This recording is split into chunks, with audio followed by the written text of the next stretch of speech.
Taliban se jongste aanval het Suid-Afrikaanse Christene in sy vizier gehad. Gewapende vegters het die kompleks bestorm en een van hulle het glo 'n selfmoordbom laat afgaan.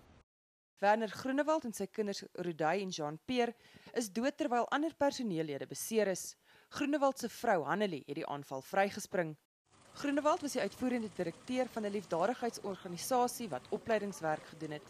Met die Amerikaans geleide NAVO-oorlog teen die Taliban einde se kant toe staan, teiken insurgente die afgelope week al hoe meer buitelandse woon- en werkkomplekse, ambassadevoertuie, Amerikaanse soldate en vroulike parlementslede.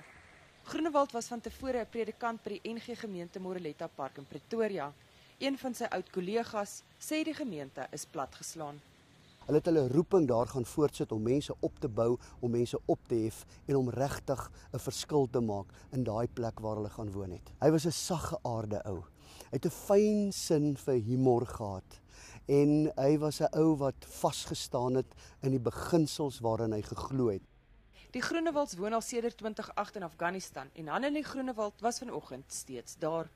Hulle het as gesin saam geleef en dis natuurlik vir ons 'n moeilike ding om te verwerk dat Hannelie nou alleen agterbly. Natuurlik is dit vir haar verskriklik moeilik. Sy's alleen in die verte op hierdie stadium en ons doen alles moontlik om dit vir haar gemaklik te maak en om dit so veilig as moontlik vir haar te maak. Badenhorst sê hulle is geruk deur die gebeure.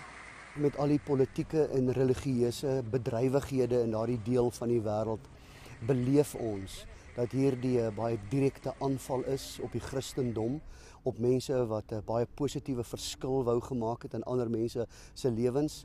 Boodskappe van medelee stroom intussen van oor die wêreld in na die gesin se dood.